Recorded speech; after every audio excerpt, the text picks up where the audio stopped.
Hi, I'm Dr. Ryan Hossley, and I want to talk to you about my assessment process.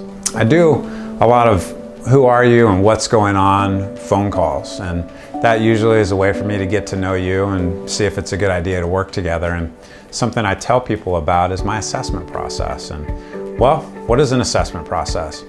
First of all, is that if you're calling me, it's probably because either your relationships aren't like what you want them to look like, or you're not operating the way that you would like to operate, and or there's an addiction and some sort of like situation that's really hurting you or your relationships. And I would just say that, first of all, what we need to look at is most of the time, the things that are troubling you the most are symptoms.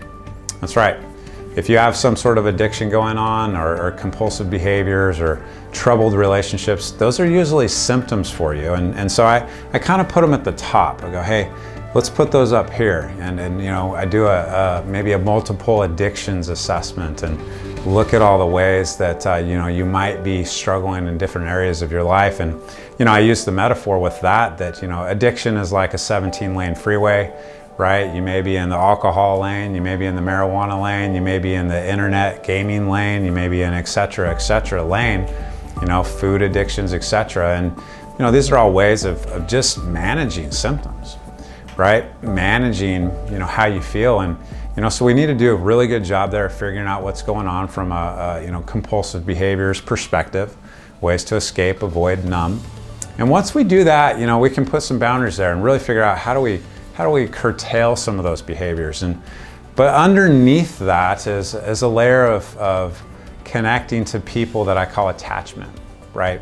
It's people we're designed for relationship with ourselves and relationship with other people. And we're actually designed to, work out, most of the things in our life in the context of relationship. And problem is, and I like to joke about this, is, unless you were raised by, Jesus and Mother Teresa or a combo there like that, you probably got some stuff, and we all do, right? But it's a matter of how did you figure out how to do relationship, and how do you feel most safe and connected in relationship, which is probably not ideal, just because most people don't have ideal upbringings, and so they need to figure that out. So we take a really good look at your attachment style and how you find peace and connection in relationships, so we know how to help you in that and grow in that area. And, well, underneath attachment and how we do relationships is what's going on in our life that has got us just not feeling great, right? The things I look at the most are depression or anxiety or post-traumatic stress disorder or some sort of symptoms thereof. Frankly, trauma is indicated in so many different mental health problems, and I want to help people know what they don't know about themselves.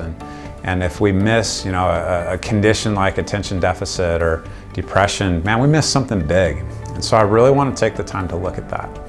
And so we get a beat on that. We go, hey, how you doing there? Because if we can treat an anxiety disorder or something like that, then man, we can really help you not have as much temptation or need for those other symptoms.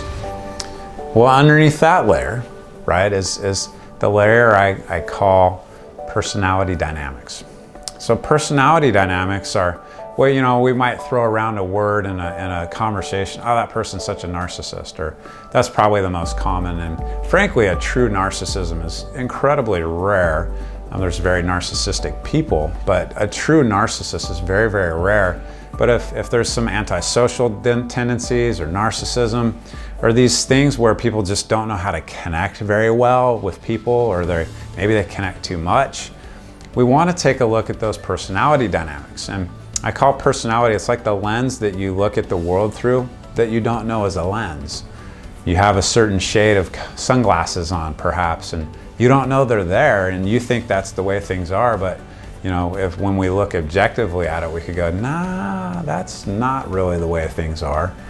They need to be a little bit over here. So I want to help you know if there's something going on there, right? And another thing that we do is that we really look at your story of personal relationships. One of the most common things that people experience is I call it relational injury or relational fracturing. And if you've had injury in your life, that impacts how you see yourself, how you see other people. And we need to know if there's been some injury. because unprocessed, untreated relational injury or relational fracturing can lead to so many of these other conditions that I just mentioned to you. So part of the assessment process is to, again, what are the symptoms that are most troubling to you? That's probably why you're calling. But how do you do relationship? Is there anything going on that's kind of a churn within your spirit? Is there any personality dynamics that might be impacting everything going on in your life? Or what's the real story behind the story? What's your life been like? How have you been treated? How have you navigated? And once we know all those factors, and there may be one or two other factors that we look at as well, we can really help you create a solid game plan, right? And I give a lot of recommendations and referrals to books or to other treatment centers or different groups or etc., where you can work on all these things so that we don't miss anything. What I don't want to do is start a process of healing with you and then see you back in my office in 7, 8, 9, 10 years. The reason I don't want to see you back in my office in 7, 8, 9, 10 years is because I would have missed something. We would have together missed something that could have been avoided. So we put in a lot of work on the front end so that we don't miss the most common things that people struggle with that result in them relapsing or failing to really heal. So that's the assessment process that I'm talking to you about, that if we work together, we'll engage in to really help you make the best possible choices about what you do to heal your life.